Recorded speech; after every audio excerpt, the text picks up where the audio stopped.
Let's talk a little bit about this breaking news from Denmark. 3 dead, 4 in critical condition after a mass shooting at a shopping mall in Copenhagen. We don't know too much about the 22-year-old who's been arrested, but they say he has mental health issues. That's been mentioned, though. Of course, you need to wait. I think I always take the view, wait until you get the details of these things. But this is what many of my colleagues don't do. So if it happens on the western side of the Atlantic, it's always attributed to the absence of gun control. Yes. If it happens on the eastern side of the Atlantic, where there is strict gun control, it's always attributed to Islamist terrorism. Yeah.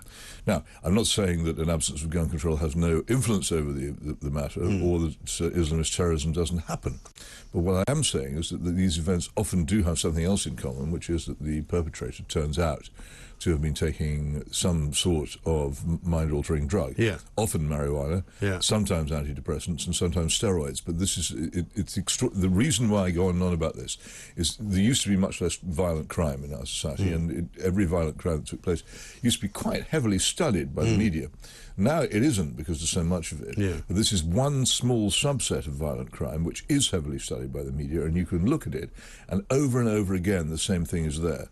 And I say, why do we not have an inquiry into every violent crime to see if there is some correlation between the use of mind-altering drugs and violent crime? Because if there is, we need to act about it, rather than going off every time on another wild goose chase about arms control in the US, or another wild goose chase about the whole thing having been allegedly ordered by some bearded lunatic in a cave in Afghanistan. I mean, it may be something else that's causing all this, and unusually, influencing it. Unusually, very quickly, the Denmark authorities have said this is not a terrorism incident. It is unusual, and generally they reach for that. Certainly our authorities reach for it even when it becomes ridiculous. I mean, there was a case a few years ago of a guy who tried to stab somebody at a tube station. He had his relatives had tried to turn him in because they were afraid he was so mad from marijuana use. He actually genuinely believed, and he said this to many people who examined him, that Tony Blair was his guardian angel. Right. And yet a lot of the legal system still treated him as if he was some kind of serious terrorist threat,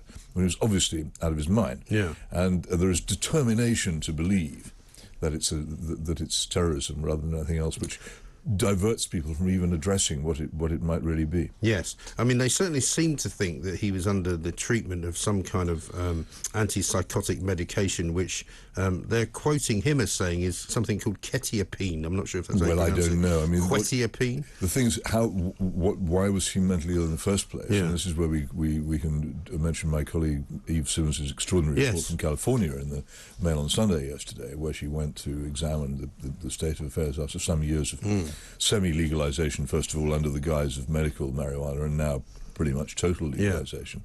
And one of the things that is quite plain is that people are becoming mentally ill after using marijuana. The other thing is that the great promise that the legalizers still have the nerve to make, that if you legalize marijuana in your society, you will get rid of the criminal dealers and the criminal gangs. In fact, I think there is still more illegal trade in marijuana in California years after legalization took place. And her point about that was that because of the fact that it is sort of legal and therefore registered, the illegal forms of it come in sort of unregulated areas where they can sell it for less money. Right? Of course they do. Immediately something is legalized, it gets taxed.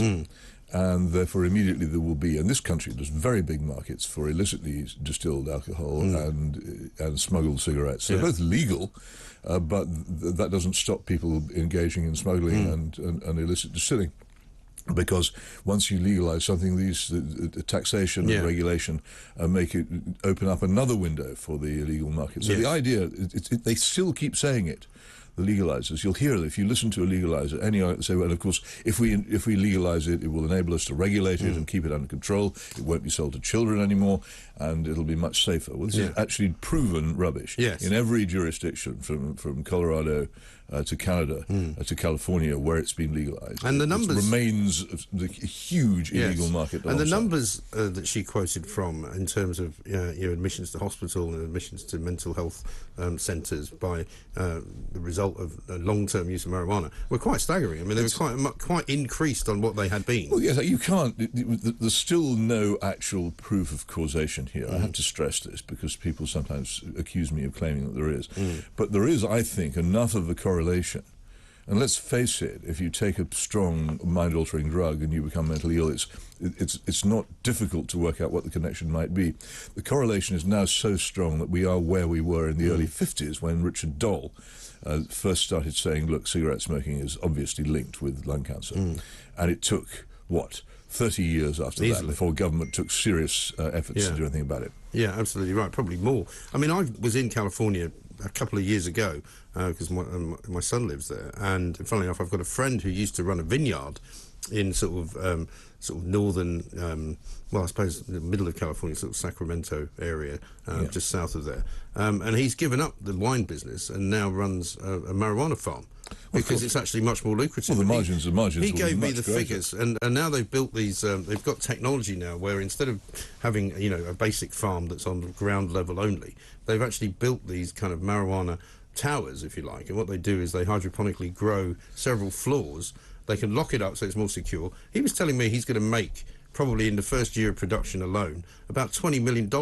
Yeah, well, the hydroponic cultivation, of course, means that you take up much less space. Yeah. Because it's huge amounts of it happen illegally in this country. There are enormous numbers of marijuana farms all over this country. But you don't. What I'm saying is, you don't need much actual acreage. You don't. You build upwards. They're in houses. Sometimes they're next to recently closed police stations. They're everywhere, and the police find out about them because of the very heavy use of electricity. That's the only. Well, do you remember there was a great picture? I think a couple of years ago there was a snowfall somewhere, and there was one house in the middle of the street where there was no snow on the roof, and they went, "Oh, look, there's where they're growing some marijuana." No, but it's huge. Yeah. And if marijuana were legalised, it would remain huge. Yes. And so, I mean, one of the senses I had, and certainly when I was walking around Hollywood and whatever, I mean, the smell was just constant. Yeah. And in her piece, she wrote about the poison from marijuana that people suffer now. And it may well be that it's not just people who inhale it deliberately, but it might be some who inhale it by accident. I suppose it's possible. I just think the damage from the direct damage that appears to be being suffered by people who do directly use it is extraordinary. And it's a fascinating and very well researched and extremely powerfully written piece which everybody should read. It's annoyed the dope lobby like anything on social media. They do tremendous abuse because it obviously hurts them. Right. But what I call big dope, which is the successor to big tobacco. I mean, big tobacco, everybody hates big tobacco because it was a wicked group of people trying to make money out of capitalists. But trying to make money out of human misery. Yes, but of course dope dealers aren't capitalists, are they? But the dope lobby, which is exactly the same now, in many cases actually has big tobacco companies joining it because they see an opportunity. This is still popular with the kind of people who despise big tobacco. They're going to have to work out sooner or later which side are they on in this. Are they on the side of rapacious, greedy business, or are they on the side of human kindness? You can't be on both in the marijuana deal. And of course, in even London, probably these days, you've got more chance of being arrested for smoking a cigarette than you have for smoking a joint. Well, I don't know about that. I mean, what occurred to me when we were looking at these huge numbers of people who hadn't been arrested is the thing that constantly is on my mind here, that Julian Assange, who's not been convicted of anything, sits in horrible conditions in a cell in Belmarsh, while huge numbers of people who commit real crimes are not being arrested, prosecuted, convicted or imprisoned. No. I think apart from any other aspect of the Assange case, this is an outrage and people should just be much more cross about it than they are. And what's happening with that case? Because it's not clear. It was ruled that he could not be kept here and he will be extradited. But there are more appeal stages, and it's a question, first of all, whether I think the appeal court hears a new appeal, and then if that doesn't go, this is a rare case where I would say that I'm glad of this extra stage. It could even end up at the European Court of Human Rights in Strasbourg, a court which I don't have much time for, but given the failure of the British justice system to operate as it should have done, and to say, look, this is obviously a political case, it shouldn't proceed, then maybe that is unusually one would welcome the fact that there is something. Well, it'll be rather ironic, won't it, if they can't stop the deportation of Julian Assange, but they can stop the deportation of any number of very. Well, there again, you have another paradox waiting to happen. But in any case, I mean, anybody who has a pen and some paper should be writing to their members of parliament and still, I think, to the Home Secretary, saying, look, why are we doing this? This is the United States may have been embarrassed by Julian Assange, but as far as we know, embarrassing a foreign government is not a crime, and he shouldn't be being dragged off for this. No, I think that's right. And I think even most people, and I've become one of them, who have no time necessarily for him or for what he did, it still seems incredibly unfair. No, I think the other day, Andrew Neil, who's by no means the sort of person who moves in the ensemble circles, he said, look, this is wrong. And I think people should pay more attention to that. When a journalist of the standing of Andrew Neil says this should not happen, I was hoping that a lot more people in my trade would come out and say, yes, Andrew Neil is right, this extradition should not go ahead, and all journalists, in fact anybody who believes in freedom of speech, should be very powerfully against it. Indeed. Sorry to bring it in, but I just felt I just listen. This is the every place. Opportunity this is absolutely the place where you can bring it in, because we will talk about everything here, and that's what we do. That's what we're famous for. Peter Hitchens is here. I'm going to ask him a little bit about Elvis Presley coming up next, because of course he's seen the film, I believe, and he's going to tell us what it's like and what it's about, and also the effect that Elvis Presley actually had on Western civilization. This is Talk TV. I'm Mike Graham. We'll take more of your calls as well. 0344 499 1000. Does anybody in this government know what they're doing? No. Answers on a postcard.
Welcome back to the Independent Republic of Mike Graham right here on Talk TV. With you, of course, all the way through the week. We are here until 1 o'clock. Ian Collins will follow. I'm in later on as well tonight on the Talk with a panel of people talking about the things that matter to everybody out there in the big wide world.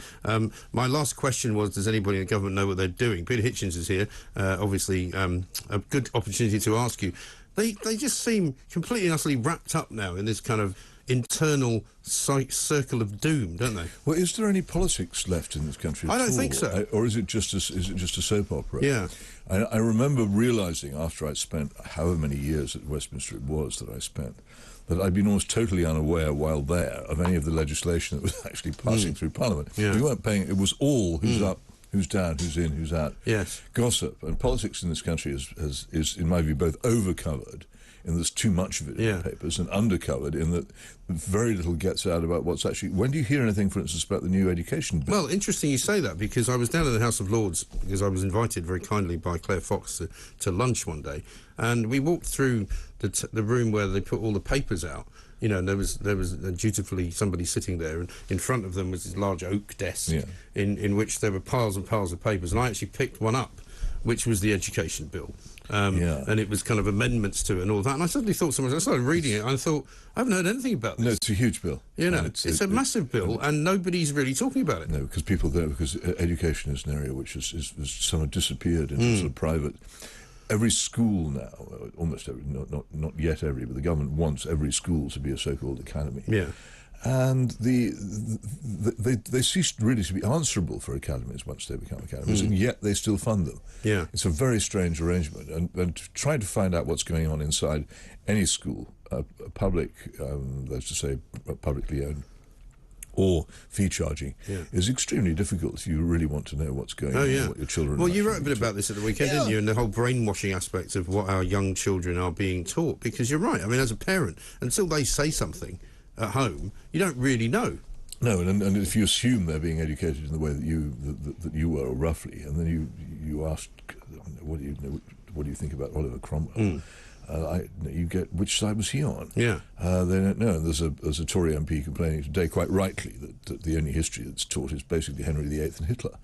Everything else in between is just a vast desert. Well, I was quite surprised to find out that my 15-year-old was being taught about the Vietnam War, which is fine. You know, it's interesting, but I'm not quite sure why. Because why would you choose the Vietnam War above the Civil War? I agree. It's a fascinating war. I'm reading Max Hastings' book about it at the moment, and I'm not against people knowing about it. It's not where you start. No. In trying to find out what do they know about Suez, for instance. Right. Well, they don't teach that. If more people had known about Suez, we wouldn't have had Iraq. And do you think that's more about the kind of frightened fear of empire and fear of talk about what Britain used to be and how it used to run different parts of the world? It may be. I just think it's a general it's a general disdain for any knowledge of the past at all.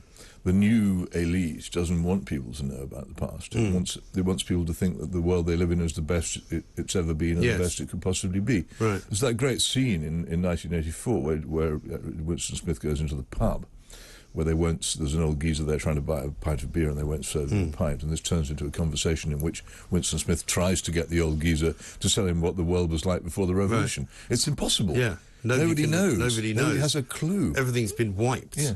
Which brings us nicely to Elvis and Elvis Presley, because he sort of operated in a very different time, did he not? He did, and I think, I get mocked for this, but I think he has as big a revolutionary effect as Mao Zedong or Lenin. I think that he changed the world.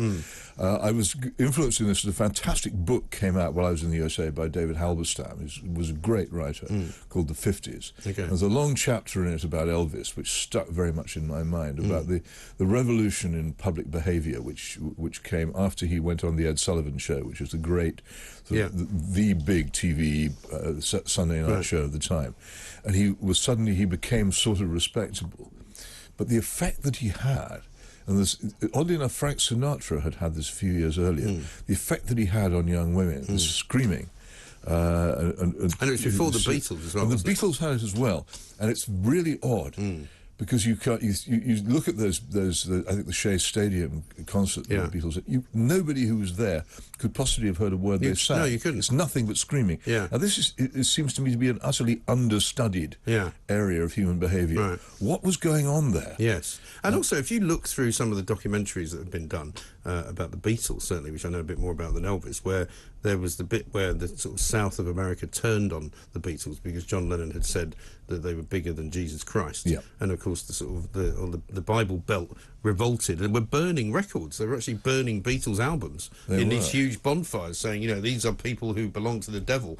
And it was quite remarkable.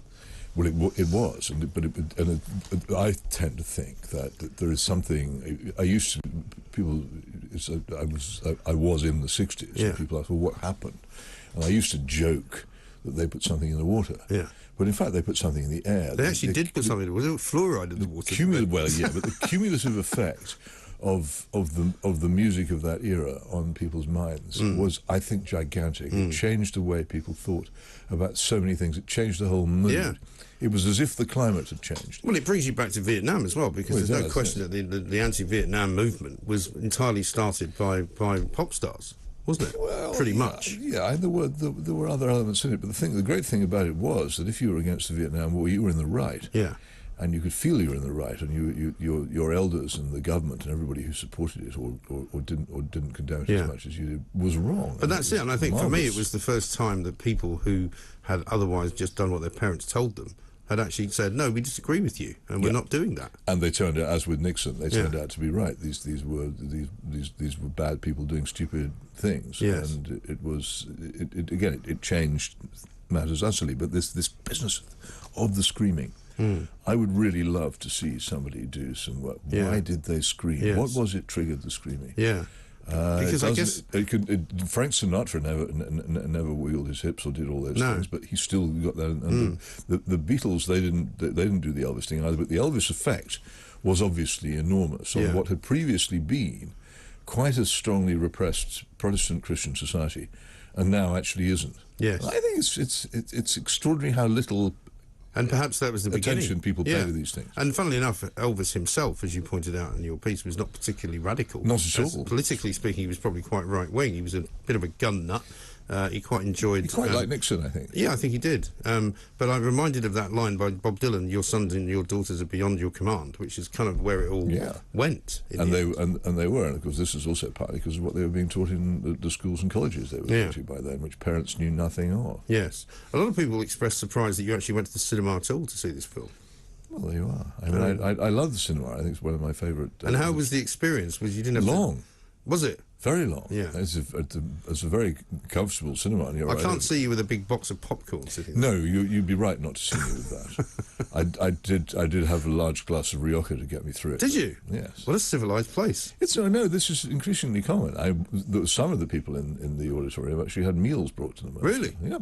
You see, I've missed out on all this. I haven't been to the cinema for a while because I used to go with my younger kids and then promptly fall asleep, normally speaking, because they'd be getting a 3-hour film about superheroes. Yes. Which didn't really do it for me. No. So I don't really go anymore. But maybe you recommend the Elvis They understand that people have the alternative of sitting at home on their own sofa with a very large TV screen. And a very large bottle of wine in many cases as well. So they need to substitute for this. Yeah. And they try quite hard. The cinema experience is not what it was. No. Well, I must explore it.